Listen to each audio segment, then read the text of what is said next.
Okay. Welcome back to Nick Lenz's Comic Corner, classic, known classics. This is episode number 2119 and Doubleshot number 2013. Now, I got about three DC trades here, but it's not triple shot. I used to do triple shots, but not anymore. I've done them in like several years. But it's technically one trade plus two issues from one trade and basically a whole nother trade. That's kind of what this one's going to be. Let's get over the first one here. We have from Black Lightning Year 1. Yes, it's an Ollie's basically book. Yeah, this is a miniseries not done by Trevor Von Eeden or Tony Isbella. Nope. These two have nothing to do with this book at all. Nope. This book is written by Jen Von Meter, who basically is credited wrote for JSA Classified, Helpless Savages, and the artwork is done by Kelly Hammer, who is a really good artist.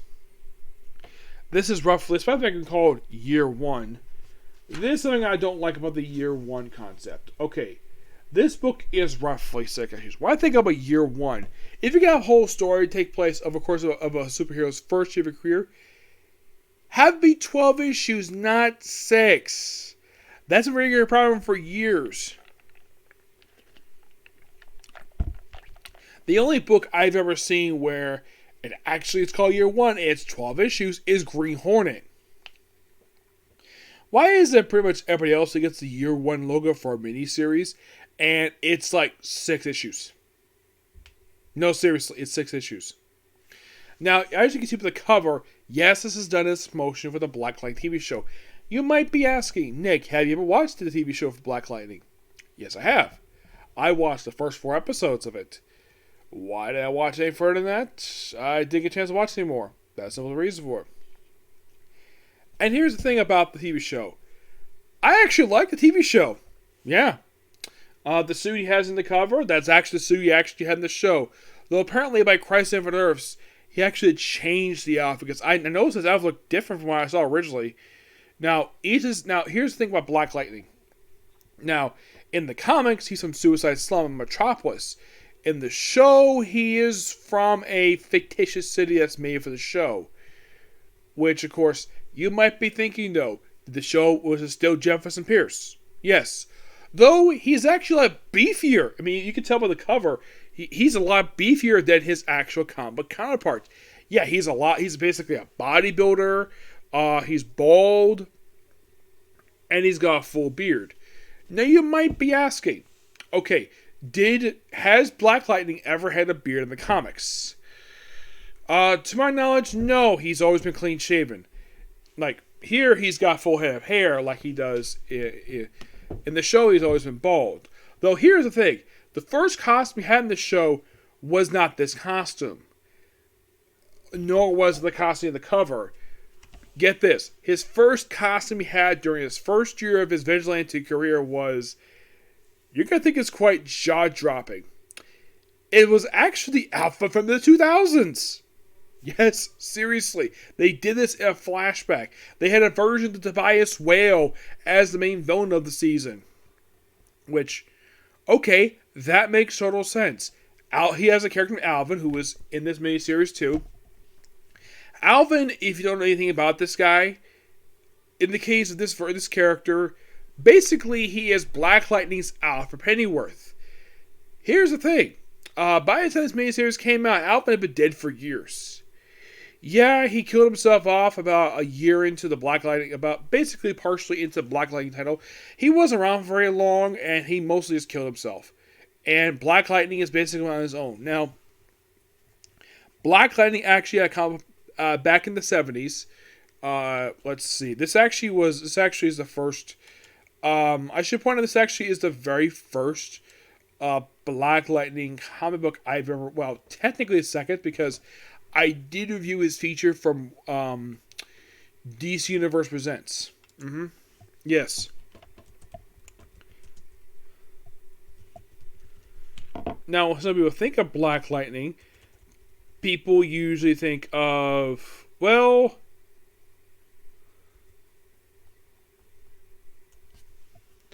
Well, not just TV show. People usually associate with the Justice League. Yes. Now, he did have an ongoing series published back in the 1970s. It lasted for 10 issues. Well, actually 11. It got canceled because of the DC implosion, and of course they did have the book published a bit later in a different comic book. Yeah, and Will Smith. And by the way, the original run is actually in trade. The second volume, basically,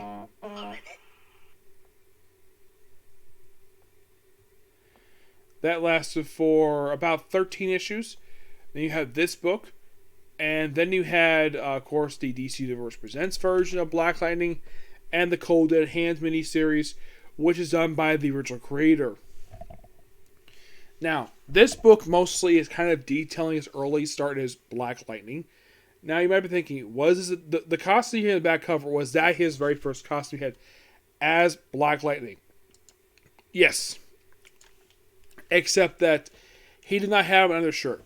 Nope, that was something they made it for this year one stuff, because originally he basically was shirtless underneath. And he wasn't as beefy as he was in the show.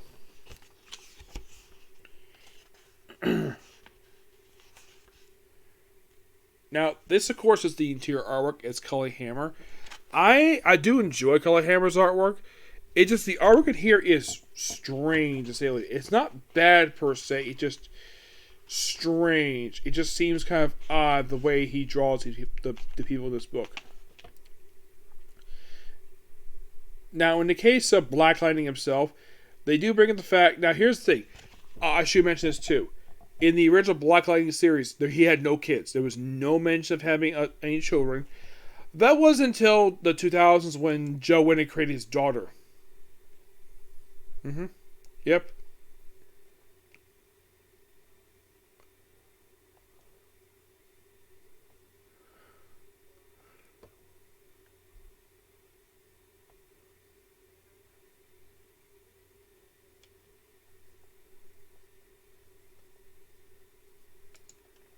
Yeah, and the main villains of this book are the 100, and of course also Tobias Whale is here too. Oh, but Alva's actually his father's name. There's Taylor, who appears in this book. I believe the show, I think they called him... I forgot that Alva's actually his father's name. This actually is... Well, technically, yeah, he's... I was definitely right. He's definitely his version of Pennyworth, obviously. He got killed off pretty early on in the series. He died in issue number 7. Basically, almost a year into the title. But I was definitely correct about that. His name is Peter, not Alvin. Yeah, his father in the show was murdered by Tobias Whale. So, we see him getting his powers. It's not really explained of how he got the powers, per se. He just somehow just got the powers. And you read this, you're like... Wow, it's like watching a TV show. I would not have been surprised, though, if the fact that the TV show took a lot of inspiration from this very mini-series. Yeah, I would definitely say so, because the way Black Lightning is featured in here, it's similar to the TV show in most parts, except that in the show, we did wear a mask. Yep, so... But this is just a really good mini-series. I love the writing here. I think Jen Von Meter does an excellent job. The artwork is okay. It's not terrible. I do enjoy Cully Hammer's artwork on other books. This book is okay at best when it comes to artwork, but the story is really good. If you're not familiar with Black Lightning, I do recommend checking this out because it's really good. And maybe this might give you a chance to check out the original comic book that came back in the 70s. I have read it. It's really good. Tony Isabella said does a great job with it. There was a second volume published in the 90s. Now, there was one particular group that he's been associated with over the years, and that is the Outsiders. He was a member of the Outsiders, and he was part of the group for almost the entire history of the group. Well, with the exception of the 2000s, where they have, when the group reformed in 2003, he was part of Lex Luthor's cabinet as the Secretary of Education. And he mostly appeared sporadically in the 2000s. He didn't rejoin the Outsiders until, I believe, when Tomasi took over the book, when it was very simply known as the Outsiders, that there was titled Batman and the Outsiders. His two daughters, which he never had previously. His first daughter debuted in the first issue of Outsiders Volume 3, created by Joe Winnick. The second daughter, by the way, the oldest one is called Thunder, and the youngest name was Lightning. And that one made her debut in Justice Society America Volume 3, Number 1, and she's a creation of Jeff Johns. And yes, both girls are featured in the show. And here's the thing, the oldest daughter, toward the end of the Outsiders book, she was outed as a lesbian. In the show, she was outed basically in the first episode. She basically said, oh yeah, she's a lesbian. Fine. I have heard also that the daughters do develop power. I think the oldest one does develop powers. And by the way, in case you're curious though, does Grace Cho, her girl from the comics, does she appear in the show? Yes, except that she's not from a lost Amazon tribe. She's just some powerless woman who, when she was first introduced in the show, she was grabbing an issue of the Outsiders. Yes. For some reason it was like that. I do not know why. It was an interesting idea, and plus the episode itself also featured a character from the Outsiders in the episode itself. It was a woman who Tobias had a lot of respect for. She wasn't necessarily the main boss of the crime in whatever city this is set in. What is the name of the town it's set in? Freeland. Okay, Freeland. That's the name of the town. Freeland. Here's something surprising though about the Blackland TV show. It had the same amount of episodes as, this might shock you, Legends of Tomorrow. Almost the same exact amount of episodes. Oh yeah, definitely. Yep, the first season, 13 episodes. 2 and 3, 16 episodes. The fourth and final season show was 13 episodes. Yeah, I thought that was kind of weird. I don't know why, just kind of weird. And like I said, I have not watched the show after the first 4 episodes. I was thinking back in the show, but eventually in the future I might will. I give the book a 9.5 out of 10. It's really good. Now here's basically where it comes kind of confusing. Comes the double shot angle, because we have 2 lead superheroes up. Now I'm only reviewing from this book here, just the first 2 issues, because they're not published in a trade. Basically, this book is basically combined for issues for published for this series, the Lead Superheroes Archive Edition, volumes 7 through 9, where they capture the first 2 issues. Let's first talk about the first 2 issues here. Now, by the way, all these basically it's all from Venture Comics. All these issues are done by Jim Shooter. Yep, and he does writing and artwork layout. The co-art by Curtis Swan. First up, we have. You see, something he did do when he was on the Lead Superheroes, he liked doing 2-part stories. And that's something he did do. So, yeah, there was this. So the first story on here is basically the Lead Superheroes doing a normal thing. They come home and find out that they've been outlawed because of some politician who. And the thing is that this goes on for 2 issues, and it's wrapped up by the very next issue. Because there's one guy. And of course, this is where they bring R.J. Brandon. Of course, they have undercover stuff, which I love the artwork by Jim Shooter, who does a really good job here. Yep. And this is just a really good 2-parter. And, well, yeah. Takes up 360 and 361. Now, we're moving on from this book. I give those 2 issues basically a 10. I think it's a pure classic issue. But the main thing we're also talking about here is this particular book right here. I bought this from Ollie's. $30 for this book. And you will not believe the original card price.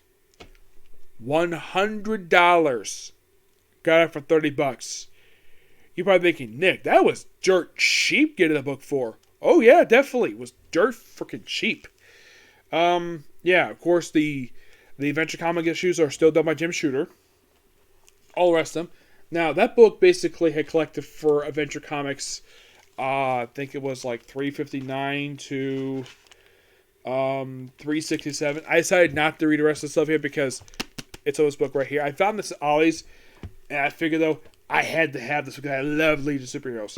This book is also the end of the Silver Age for Legion of Superheroes, because right after this one, basically, so I think it's sort of volume 10, is the Bronze Age of the Legion. Yep. Excuse me. Now, Jim Shooter himself does do the writing for all the Adventure Comic issues, and he does it. The last book he does do for Legion, he does the first issue of their time in Action Comics. What basically what happened is after issue 380, DC decided to swap their feature with Supergirl.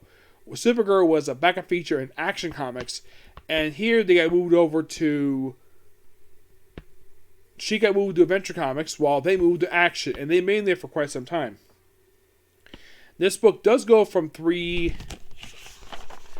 Adventure Comics 361 all the way 380, which was the end of the feature, and it goes for Action Comics 378 through 387 and 389 to 392. Now, of course, like I said, Jim Shooter does the writing for all the Adventure Comic issues. With we have A. Nelson Bridwell, who does issue 379, 380, 381, 382. These three issues here are done by Jim Shooter. E. Nelson Bridwell takes over back up with 383. Jim Shooter does 384. 385 is done by E. Nelson Bridwell. And pretty much he does up until 387. They skipped 388 for some reason. I haven't figured. I think it was a reprint. I'm not sure. I had to look it up. 389 is done by Carrie Bates. 390 and 391, E. Nelson Bridwell. And 392, Carrie Bates. Those are the writers. Mostly in the artwork is done by Kurt Swan, Neil Adams. Also, Jim Mooney, Pete Costa, Will Motwer, Jack Abel, George Clean, George Papp, who was the co-creator of Aquaman and Green Arrow. Yes, look it up. It's completely true. With Murphy Anderson, Sheldon Maroff, and Mike Esposito. The cover right here is done by this is the Kurt Swan with Jack Abel. Now, what happens to these ones? So, now because back basically we have a bunch of two-parters. The first one is mostly put about these aliens, and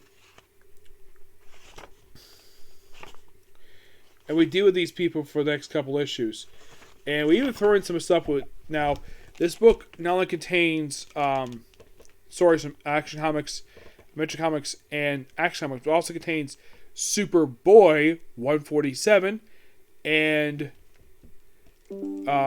Superman's pal Jimmy Olsen 106. And you might be curious though, does Jim Shooter do the Superman's pal Jimmy Olsen story? Okay, if you want to answer that, the answer is, if I can find the page here. Yeah, he does do that issue. Yep. Jimmy Olsen, in case you didn't know, he was a member of League Superheroes and Silver Age. Yeah, he basically became Elastic Lad, and also he just drinking some formula, and him basically part of the Legion. They also had Lana Lang join the team too as Queen Bee, and well, mostly put in the case of his stories, it's mostly hand on the pages of his book, with featuring Superboy basically because all time travel stuff. Then we have this guy here leads into 363. Like, basically, you have a bunch of, like, stuff with the Super Pets. There's even, like, this Sorcerer Mordred here. We have stuff with the Fatal Five, which is awesome. I love the Fatal Five. They're a great group of villains for the Legion. Yeah, the Fatal Five. Yep, we have their debut here. And, well, yeah, it's just basically, like, a lot of really good stuff here. There's stuff with Mordred the Merciless, which this is basically like a two-parter, which basically has, get this, we have Superboy, Mon-El, Saturn Last, and Saturn gonna go back in time to Smallville. And they have it here where we have Mon-El pose as Clark's cousin. We have Shadow Last become the adopted niece of the Parkers. And I think it was like one other person, because they also had to dye her skin because she's blue, and they had to use makeup to cover up her blue skin. really nice here. And it starts with 369. That's where it starts with. That's where the storyline starts with, 369. And it continues on even to the very next issue. Yep. Though the storyline itself is effectively wrapped up by the end of the issue. And then we have the whole joining super team. Basically, it's Superboy becoming king. Yep, becoming king. Yeah, that's something also half-page of World War II Superman was king too. And just a lot of really good classic stories when it comes to lead superheroes. And I do recommend it. It's really good. I give this book a 10 out of 10. That damn good. Okay, so yeah, that's it, particular view. Next up is going to be Is a Wrong Turn Goes Dungeon. Okay? And I think after that, I might have time to work on afterwards. I don't have more comic course to worry about. Excuse me. I believe that the very next thing I'll basically review after Is a Wrong Turn Goes Dungeon, I think it'll be Don't Thomas Not Grow. Okay? Next video. Bye.